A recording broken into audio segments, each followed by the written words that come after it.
Oh, ada mama-mama juga, ada 9 orang, 10 orang dengan adik kecil ini ya. Ibu-ibu dan baik, ini saya di Mama dong di depan. tahu ibu Yang mau ketua diterangkan kan mama-mama. 5 menit mungkin kita ya semacam Ibu pengantar biasa ya. di sebelah. Di depan. Jadi Mari, Mak. saja tentang biasa di belakang. Budidaya jagung. Jadi nanti mungkin pengantar sedikit, kemudian nanti ada budidaya tanaman hortikultura juga, beberapa tanaman sayuran. Nanti bapak-bapak, mama-mama mungkin bisa diskusi. Nanti ada teman-teman yang bisa menjawab ya. Jadi untuk jagung saya kasih pengantar. Saya kira kalau untuk budidaya jagung ini bapak mama sudah sering ya, tiap tahun tanam kok mama? Tiap tahun tanam. Berapa dong ya? Tiap tahun tanam jagung ya. Harus tanam ya. Karena salah satu makanan pokok kita ya, selain beras ya. Selain beras, kita juga mengkonsumsi jagung. Jadi di sini ya, ini saya cuma sedikit menyampaikan. Ya, bapak-bapak bisa agak mengumpul di sini. Mama mungkin pindah di sini kok, biar nanti diskusinya lebih bagus, jalan lancar. Atau di sini bisa? Sini saya. Oh, di sini bisa ya. Jadi untuk budidaya jagung saya kira bapak mama sudah biasa ya. Jadi mungkin nanti kalau di lapangan ada hal-hal yang mau didiskusikan bisa langsung bagi gitu materi, ya. bagi Jadi kalau materi. untuk jagung boleh Materi. tahu yang biasa ditanam Materi. Kertas dong. Bahan materi dong. Oh iya, jagung hibrida. Bagi bahan materi. Kasih tahu bagus. Lokal juga ada itu. Lokal juga kadang-kadang ini ya, tapi lebih banyak jagung hibrida. Mungkin karena harganya mungkin ya. Kan biasanya petani kan lihat kalau mau tanam itu kan lihat yang di pasar itu yang disukai yang paling banyak itu mungkin ya, jadi jagung hibrida. Mungkin bisa tahu kenapa sampai jagung hibrida yang yang biasa ditanam. Kalau begini, kalau biasa kami bertahan dan kami bisa konsumsi dan makan itu seperti enak. Lebih enak. Nah, kalau yang bilang bibit stok, kami tidak suka karena tidak bertahan. Itu deh, kecuali kami tanam dan jual. Sebentar, bibit yang di toko kurang bertahan gitu loh. Iya. Dia kurang dia cepat rusak itu. Dia minimal 2-3 bulan dia sudah baku begitu. Jadi harus Oh, jadi jagung lokal. Jagung lokal yang sering ditanami gitu kan? Soalnya tadi kan jagung. Ya, jadi mungkin agak sedikit. Iya, ada 2 macam ibu. Ada Jadi 2 yang toko macam. punya yang dia cepat rusak. Ya, Nanti kalau yang tidak punya yang lokal yang punya, lokal itu. dia bertahan lama sampai. Jadi itu yang lebih banyak ditanami kan? Gitu ya. Nah, namun sekarang yang tim ini pelaksananya menyiapkan jagung, jagung hibrida. Iya. Hibrida. Tidak apa-apa kok. Tidak apa-apa. Tapi memang kita musiman tanam jagung kan musiman toh ibu. Jadi biasa kalau musim lagi panas kita tanam yang hibrid dari yang toko punya. Kalau musim hujan baru kita tanam ini lokal punya. Ya, bisa simpan agak lama jadi stok tetap ada gitu ya. Kan biasanya tidak tujuannya untuk ini ya. Ya, jadi kalau untuk jagung lokal itu kan masa panennya lama ya, Iya. sampai lebih dari 3 bulan. 3 bulan ya kalau kita panen kering ya. Biasanya jagung lokal untuk panen kering supaya bisa simpan lama jadi jagung bose atau jagung katemak mungkin ya. Nah, kalau jagung hibrida ini biasanya kita panen muda biasanya ya, untuk konsumsi untuk yang mungkin kalau di pasar kan lebih menjanjikan. Nah, jadi untuk teknis di Ibu Esther pun ada di sini, ibu sendiri. Ibu Esther pun ada. Nanti mungkin baru Ibu Esther ambil. Ini nanti di lapangan kita akan Aman. praktek saja ya, jarak tanamnya, terus bagaimana budidayanya. Nah, yang saya amati biasanya ya Kita pakai obat hama apapun tetap ulat-ulat pucuk itu tetap masih ada. Dia permisi tapi langsung dia tumbuh gitu dia tetap masuk. Jadi bagaimana dia punya? Dia sembunyi diam-diam di dalam sudah. Bagaimana ini? Bagaimana mencegah? Mengatasi. Nah, itu kalau masalah hama penyakit, kebetulan kami juga ada pakarnya, jadi nanti akan dijelaskan oleh yang lebih mendalami masalah hama dan penyakit. Ya, itu Ibu Ketua kita dan juga Ibu MC tadi. Jadi barangkali saya langsung saja memberikan waktu untuk Ibu Jacqueline mungkin ya, dan Ibu Nina. Iya, nanti dengan Ibu Nina tambah ya. Baik, itu aduh mama ya. Ulat tongkol itu yang nanti bisa. Ya, ini. Jadi memang kalau ulat itu kalau sudah di dalam itu Bapak, itu susah baru kita pengendalian. Pengendalian yang paling gampang itu kita mencegah untuk tidak jadi ulat. Jadi kita tangkap dia punya imago ya. Dia punya imago, nanti sebentar teman-teman akan bikin perangkap bagaimana supaya sebelum dia bertelur dan jadi ulat, kita sudah tangkap dia. Iya, jadi nanti kita akan bikin perangkap supaya dia tertempel. Nanti kalau imago itu sudah tertempel, artinya Bapak tidak ada imago itu serangga dewasa dia tidak bertelur lagi dan telur itu tidak menetas jadi ulat yang nanti akan merusak proses. Nah kalau Bapak mau beli pestisida, itu beli dari golongan yang namanya insektisida karena ada macam-macam ya. Itu untuk serangga. Jangan salah dibeli asal-asal saja. Jangan sampai beli fungisida padahal itu untuk cendawan. Jadi beli yang insektisida. Insekta itu serangga. Nah dia punya nama dagang ada banyak di pasaran. Jadi tinggal kita beli sesuai dengan yang ada. Kemudian nanti ikut aturannya tadi. Penyemprotan seperti itu. Ya. Tetapi sebaiknya memang kita mencegah dengan menangkap dia punya. Tadi Ibu Esther juga sudah bilang mungkin kesehatan lingkungan penanaman itu yang harus diperhatikan juga. Karena itu bisa jadi tempat habitat untuk serangga-serangga dewasa ini berdiam. Barangkali seperti itu untuk pencegahan. Bagaimana prakteknya nanti kita akan di sana. Ada yang mau ditambahkan? Terima kasih Bu Jenny. Mungkin sudah Tidak, dia buahnya terbakar itu. Busuk. Iya, itu busuk. Kebanyakan. Iya. Buahnya hitam. Itu cendawan. Jadi Pak Hari, silakan Pak Hari. Lanjut. Biasa itu memang cendawan ataupun bakteri itu akan menyerang di musim hujan memang. Karena pada saat itu kondisi yang bagus untuk dia punya pertumbuhan. Nah, dia akan menyerang. Jadi seperti itu. Nah Ibu Leni nanti ada pengalamannya bagaimana mereka menjaga supaya tidak becek ya dengan buat bedeng. Nanti Ibu Leni berbagi pengalaman bedeng yang tinggi ya supaya tidak becek. Karena ketika ada becek itu yang waktu yang paling tepat untuk cendawan, kemudian bakteri menyerang. Kemudian tanam juga kalau jangan terlalu rapat, karena kalau rapat dia punya daun-daun kan menutupi lembab, itu jadi tempat tinggal yang baik, habitat yang baik untuk itu tanaman. Ya.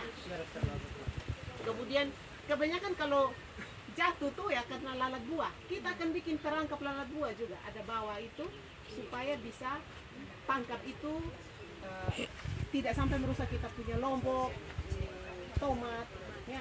Karena biasa jatuh dan busuk. Kita akan ajarkan itu juga sebentar. Tapi mungkin kalau Bapak Ibu berkaitan dengan itu, untuk tahu bagaimana melakukan irigasi yang baik, pembuatan bedengan yang baik, nanti bisa ditambahkan oleh Pak Alo dan Ibu Leni. Karena itu berkaitan gitu ya. Terima kasih.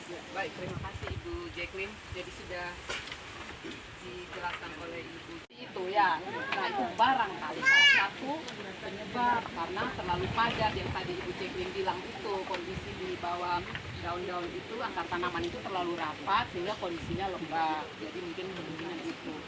Memang kalau dari pekerjaan akan lebih mudah.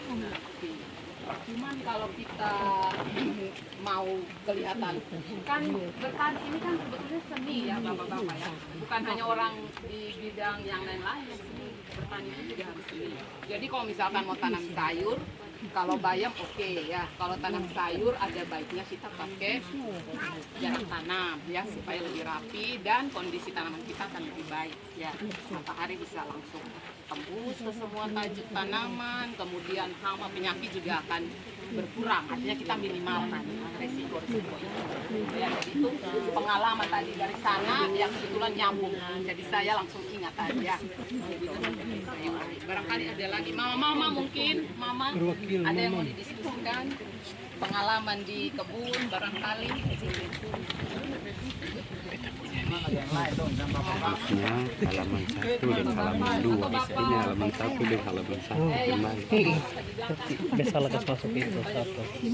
Beta kok salah print. Yang benar hanya 2. Iya itu di sana tuh.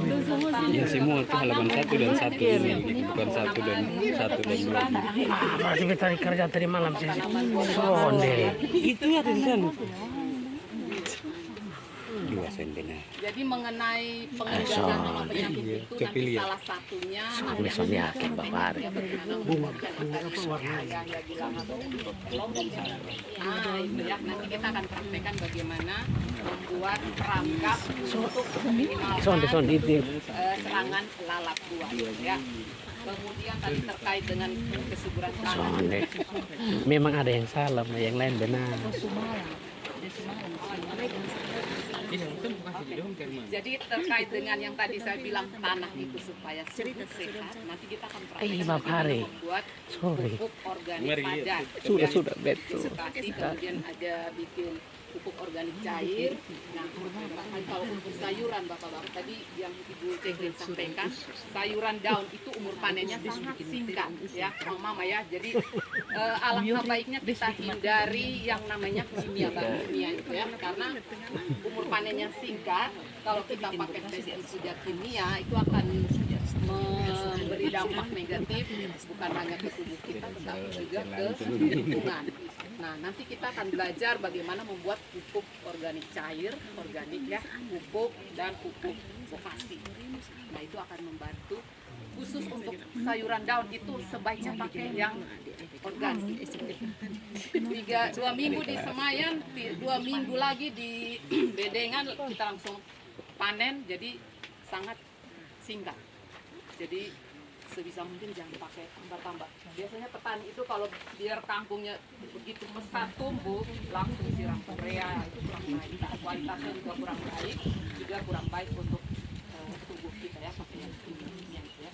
Pakai bokas itu sudah bagus lah. Ya, Di sini kebanyakan tanam awal tidak pakai pupukan. Utamakan memang kita bukan asal nama tanam, tapi kebanyakan NPK.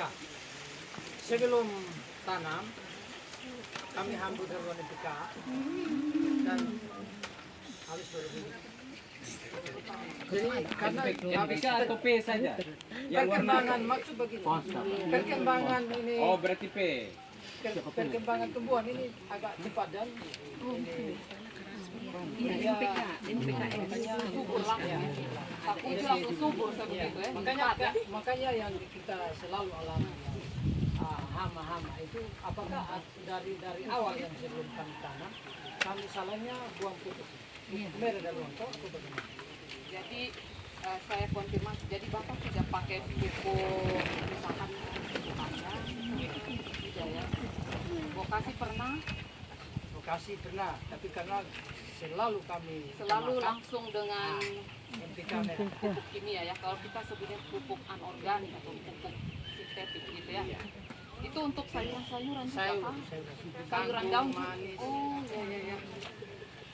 Mungkin kita ke sebelah lokasinya lihat. Iya. Makanya kendala yang kami selalu hama-hama yang kami temui itu selalu itu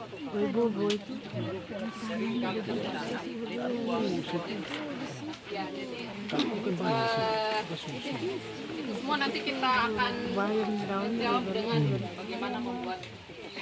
Ya, jadi sebaiknya Bapak jangan kalau untuk sayuran daun tadi saya bilang jangan pakai pupuk karena pupuk 1 bulan. Kalau misalkan kita semai kan 2 minggu ya, semai terus pindah tanam itu sangat singkat. Kalau kita pakai NPK yang tadi tidak baik untuk tanah, tidak baik untuk kualitas sayuran, dan yang paling penting boros. Kan pupuk kan mahal ya.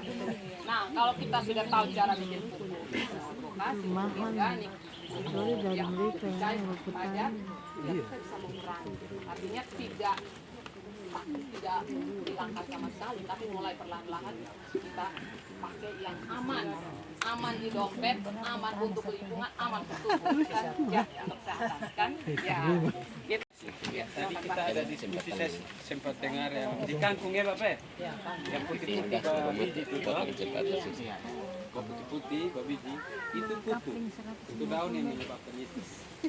Jadi kalau ada yang terserang seperti itu, sebaiknya yang itu tuh dimusnahkan tanaman. Dimusnahkan, cabut buah. Ya. Apalagi kalau serangannya itu sudah lebih dari 50%.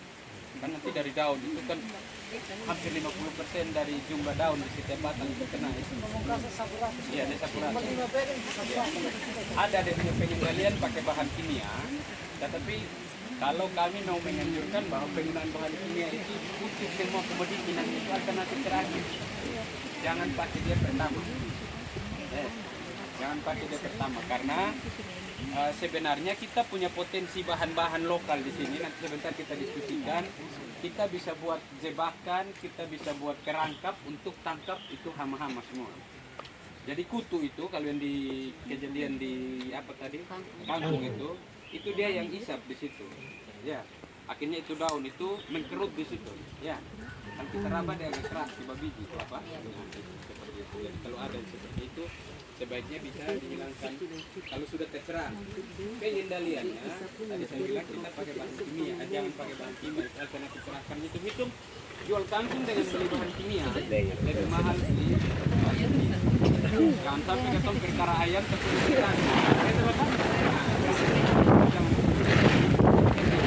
Kita buat supaya, nah itu cara pengendaliannya itu kalau sudah ada kejadian seperti itu, Bapak jangan tanam ulang kangkung lagi, ganti tanaman. Kita punya istilah namanya rotasi tanaman diganti. Kalau sudah ada terserang, apalagi dalam jumlah besar di itu tempat, ganti tanamannya dengan tanaman sayuran yang lain. Itu yang pertama tentang kangkung. Yang kedua tadi tentang cabai yang katanya busuk itu toh, Bapak sama tadi, Bapak Yahya. Nah, Bapak Yahya bilang tadi. Jadi kangkung itu, ini ada materi tentang cabai nanti, karena ini ada beberapa yang salah pengetika, salah print halaman 1 semua. Ini ada beberapa yang benar halaman 1 dan halaman 2, Bapak bisa bagi. Intinya gini, hama utama di tanaman cabai itu sebenarnya yang paling banyak di kita daerah itu ada kurang lebih 3. Kutu daun, busuk buah, sama busuk apa namanya, lalat buah itu yang penyebab ini busuk itu. Kemudian ada apa satu lagi di sini, saya tulis ini layu fusarium dengan yang masih kecil ulang. Tiba-tiba kita tanam habis, sore besok pergi lihat putus, ya sisa batang berdiri, yang di atas semua hilang. Nah, itu dari lalat buah, ulat gerayak.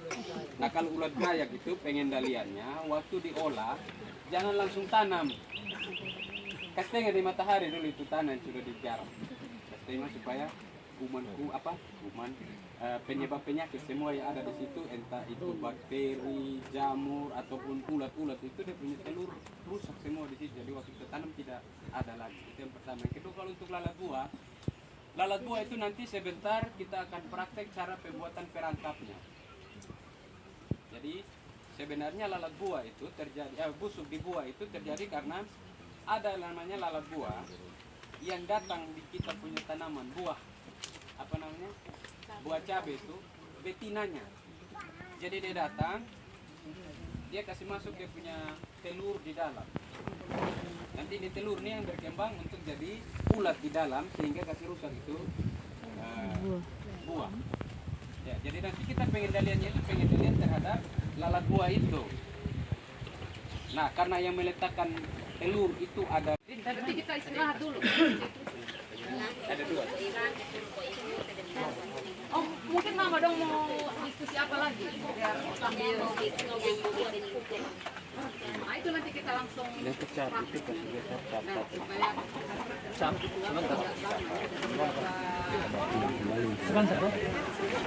Jangan lupa. Kalau lupa nah bapak kontak-kontak toh. Beta mau lari. biar alami. dari gigi seperti biar 9 kok.